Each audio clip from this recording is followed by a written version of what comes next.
Shakespeare famously penned the quote, "What's in a name?" He was talking through his character Juliet as she pleaded with her lover Romeo. That which we call a rose, by any other name, would smell as sweet. In her mind, names and labels made no difference because it was the content of one's character that was weighted the most heavily.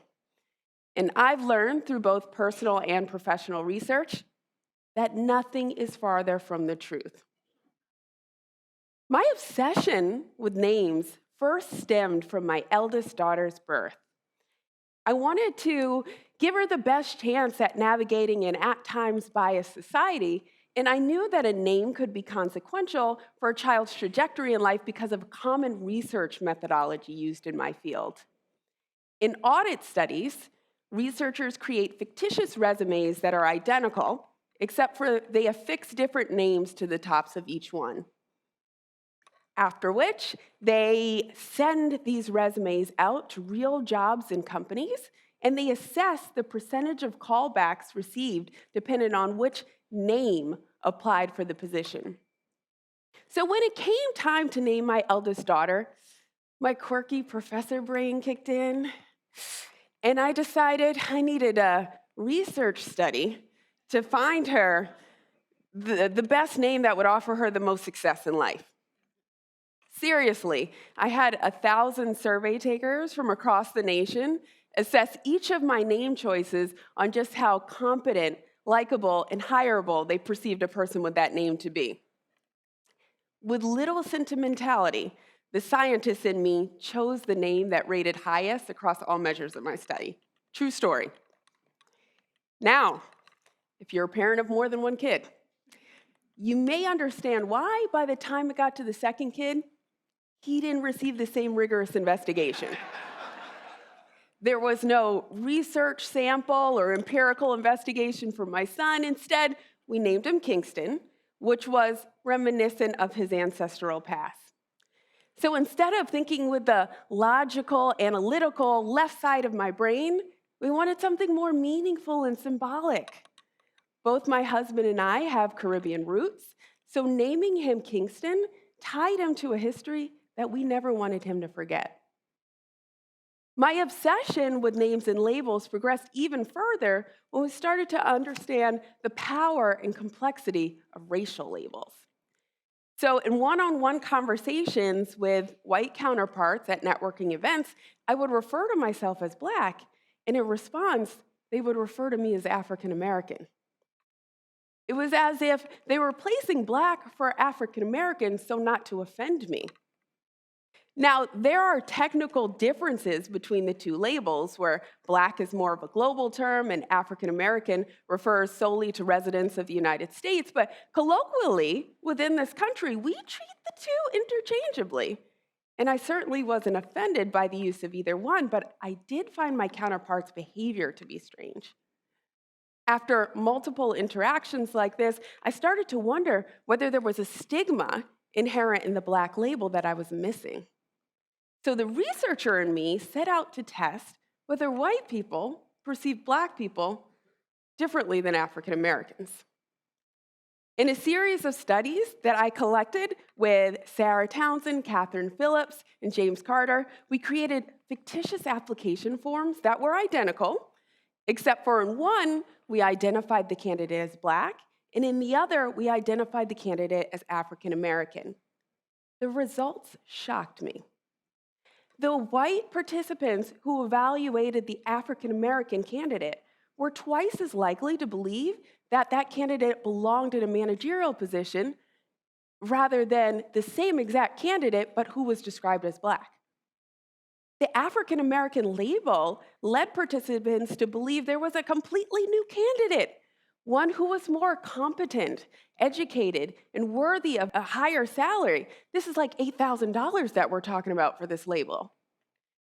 It made me think back to my cocktail party participants and wonder whether the Black label conjured up all these negative stereotypes, and they were reticent to apply those stereotypes to me. I decided to dig even deeper, to investigate how racial labels even become imbued with stereotypical content. And to do so, I had to go back in time. Let's take the racial label Negro. Most Americans will consider it negative or at least old-fashioned. In fact, it was removed from the census after 2010 because of complaints that it was negative, outdated, and reminiscent of the Jim Crow era. I realized that this racial label evoked the historical period it gained prominence within. Negro was frequently used during a time that furthered Jim Crow ideology. Therefore, it's not terribly surprising that it soaked up some of this ideology, and those undertones continue on with the word even today. Now, the process of a word absorbing the tone of the words that frequently surround it is called semantic prosody. And a word gains semantic prosody when it absorbs the positive or negative tone of the words that frequently precede or follow it in natural language. I'm going to give you an example, okay? The drug produced increased blood flow in the extremities, or the blood caused increased blood flow in the extremities. If I'm trying to assess a side effect as being positive or negative, which one sounds more negative? Raise your hand if you think it's the first one. The second one? Exactly. The second one sounds more negative, even though produced and cause are technically synonyms with the same definition in the dictionary. And this is because cause is typically followed by more negative terms like death, problems, and damage, whereas produce is typically followed by more neutral terms in natural language. Therefore, these terms have absorbed the meaning of the words that frequently surround them, and that persists, even when those other following words are no longer present. In the same manner, Negro semantically soaked up all of the ideology of Jim Crow that surrounded it. And if we want to start to understand the undertones of the African American and Black labels, then we can look into their historical context. The term African American became prominent after a 1988 speech where Reverend Jesse Jackson declared that Americans of African descent now wanted to be called African American. Jesse Jackson exemplified civil rights ideals after getting his start working under Martin Luther King Jr. Civil rights ideology professed voting and political participation as a means for racial minorities to achieve racial equality. Conversely, the Black label rose to prominence in the Black Power movement, where Stokely Carmichael, who later identified as Kwame Ture, championed its use. Black Power ideology suggested that white supremacy had economically disadvantaged Black people, leaving them destitute, racially victimized, and subject to poor socioeconomic conditions.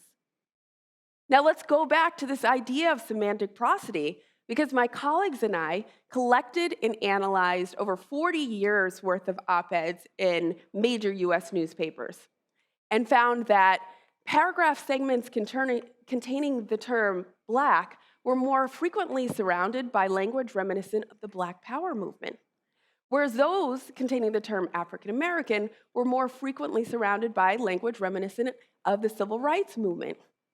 Now, these findings aren't just a historical curiosity, they actually have real consequences. In one of our studies, we had white Americans evaluate nonprofits committed to racial equality, except for we varied the racial label in the nonprofit's name. So one of the nonprofits was named the African American Alliance, and the other was named the Black Alliance. Our participants believed that the Black Alliance was significantly more likely than the African American Alliance to have a goal of eradicating racial injustice, to consider Malcolm X their idol, and to have an aim to defund the police. Whereas those believed that the African American Alliance was more likely to champion civil rights and equality, and consider the teachings of Martin Luther King Jr., and also have an aim to end voter suppression. These encoded meanings guided how much money white participants decided to financially donate to these nonprofits and which ones they decided to donate to. For example, white Americans who wanted to eradicate racial bias were 99% more likely to donate to the Black Alliance rather than the African American Alliance. Whereas those who really wanted to champion civil rights and equality were 50% less likely to donate to the Black organization than the African American one. These simple choices of labels created very different organizations in the minds of my participants. One's tied to the historical origins of these labels. I also want to draw your attention to how complex these different consequences are. On the one hand, I'm telling you that Black is related to a candidate's incompetence, and then on the other hand, I'm saying that it spawns more financial support for a nonprofit geared to racial equality. And I can imagine how these different myriad of consequences might leave you even more confused about which label to choose. So here are 3 things we can do to make more informed choices about the labels we use to define ourselves and others.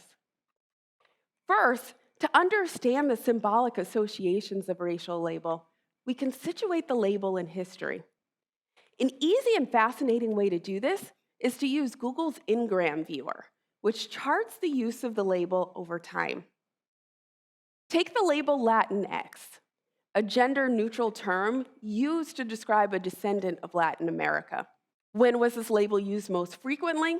Well, we see the rise of Latinx after 2010. What do we know about that time? Well, this time period corresponds with a few pivotal dates that brought gender and sex identity issues to light. For example, the term Latinx became more prominent on Twitter during the tragic shooting at Pulse nightclub, a gay bar frequented by the Latin American community.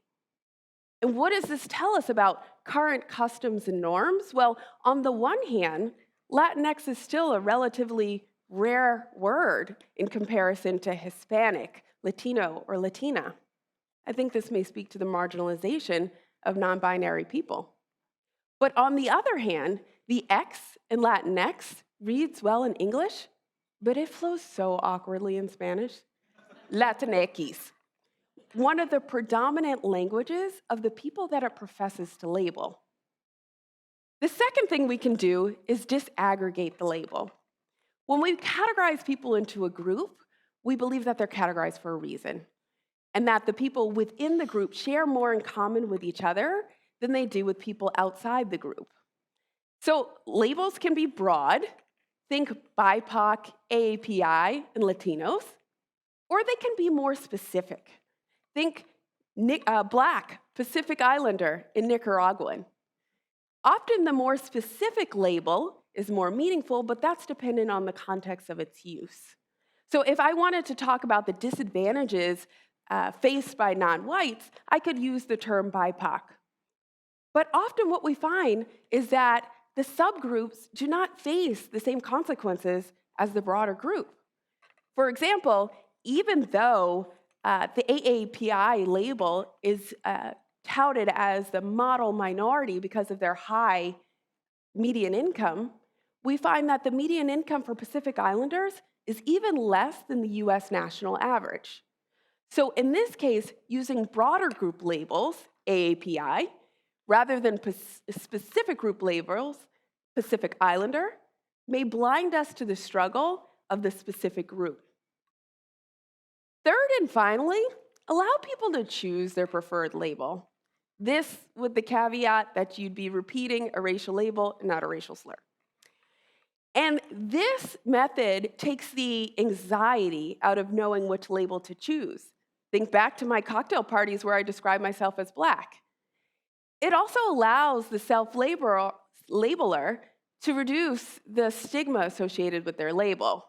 So research by my wonderful doctoral advisor, Adam Galinsky, suggests that when people self-label with a derogatory label, they're able to attenuate the stigma in that label, and they're also rated as more powerful by others. People often ask me if they should stop using the Black label due to some of its implicit stereotypes?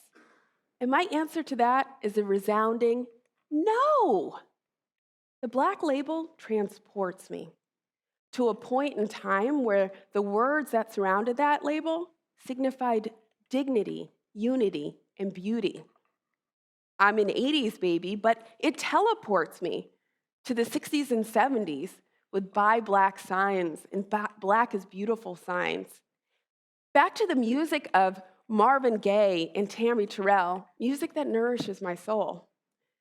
Back to a time where there were immense struggles, yes, but there was an incredible amount of unity, tenacity, and power.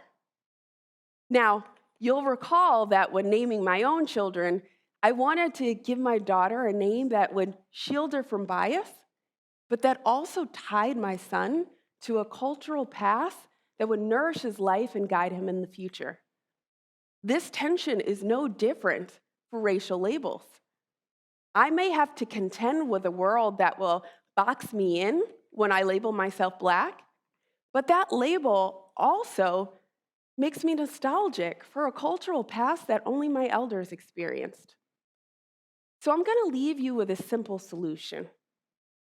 The way semantic prosody works, the Black label is only going to change when how we use it changes.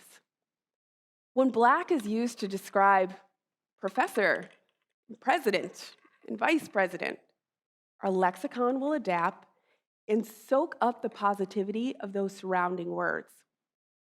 If you ask me, I am Black without question. And you don't have to replace Black for African American in any of our cocktail party interactions.